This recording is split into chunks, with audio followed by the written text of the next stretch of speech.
उत्तर प्रदेश में 69,000 शिक्षक भर्ती का मामला ठंडा होता नज़र नहीं आ रहा है। हाईकोर्ट की लखनऊ बेंच ने एक आदेश दिया है कि जो भर्ती की लिस्ट है उसको दोबारा से जारी किया जाए।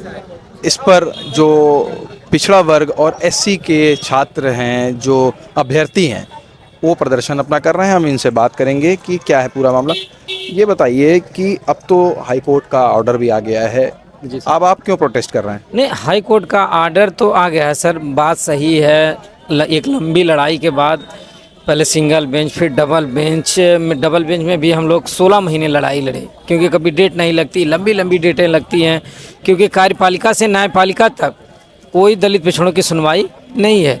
जब हमारा ऑर्डर मेरिट की बहस पे आ चुका है, जब हमें हमारा अधिकार मिल चुका है 27% और 21%, तो और यही विभाग जब हम लोग ये ऑर्डर नहीं आया था उसके पहले कहते थे कि जैसे ऑर्डर आएगा अगले दिन ही हम आपका जीओ जारी कर देंगे, उसके बाद 2 दिन 3 दिन अधिकतम लगेगा, हम आपकी कार्रवाई सकुशल संपन्न कर देंगे।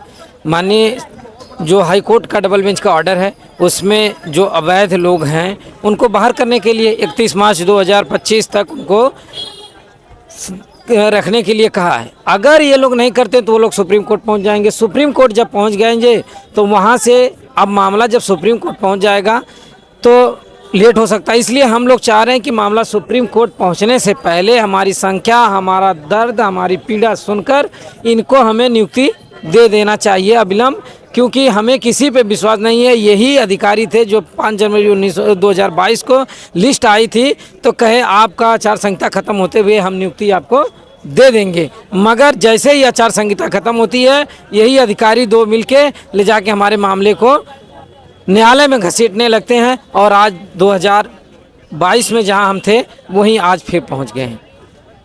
तो इनका कहना है कि अभी भी जो संघर्ष है उनका जारी है। ये बताइए, आरक्षण महाघोटाला, 69,000 शिक्षक भर्ती, पिछड़ा आयोग, माननीय मुख्यमंत्री से आप मांग कर रहे हैं। हाईकोर्ट के ऑर्डर के बाद अब किस बात की देरी आपको हो रही है? सर, सबसे पहले आपका बहुत बहुत धन्यवाद। मैंने धनंजय गुप्ता देवरिया से। एक्चुअली जो हाईकोर्ट से आदर है हम लोग सम्मान करते हैं। मेन बात भरोसा हमको इसलिए नहीं है क्योंकि पिछले 4 सालों से हम लोग सिर्फ पिछड़े और दलित होने का जो गुनाह सह रहे हैं, और वो भी हमारी गलती नहीं थी। ये जो विभाग में बैठे हुए अधिकारी हैं इन्होंने कसम खा लिया था कि हम पिछड़े और दलितों के साथ हम न्याय नहीं करेंगे, क्योंकि जिस समय लिस्ट आई थी 67,867 के 2020 में, तो हम लोग को पता चल गया गुणांक के माध्यम से कि 0.4 का नंबर का डिफरेंस है कि 18,798 सीटें नहीं हो सकती। तो हम लोग एनालिसिस किए तो हम लोग राष्ट्रीय पिछड़ा वर्ग आयोग है, वहाँ से पता चला कि लगभग 19,000 सीटों का घोटाला हुआ है। तो वहाँ से हम लोग को जीत हुई। फिर हम लोग जगह जगह आंदोलन करते रहे, लेकिन उस दौरान हम लोग को इतना मारा गया, पीटा गया, जाति सूचक गालियाँ तक दी गई, बहनों के कपड़े तक फाड़े गए, लेकिन जो कोई ना अधिकारी सुनने वाला, ना विभाग के मंत्री सुनने वाले थे, और न कोई भी जो है बड़े स्तर के चैनल भी नहीं दिखाना चाहते थे, क्योंकि उनको भरोसा नहीं होता। इतने डंके के चोट पर झूठ बोला जाता था। और हम आपको बता दें सर, हम लोग माननीय उच्च न्यायालय का बहुत सम्मान करते हैं।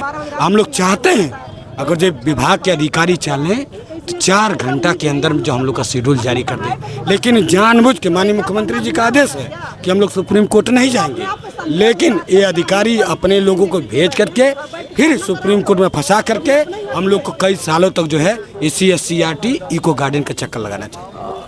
इनका कहना है कि सरकार चाहती है कि सुप्रीम कोर्ट में किसी तरीके से मामला चला जाए और मामला अभी लिंगर ऑन रहे।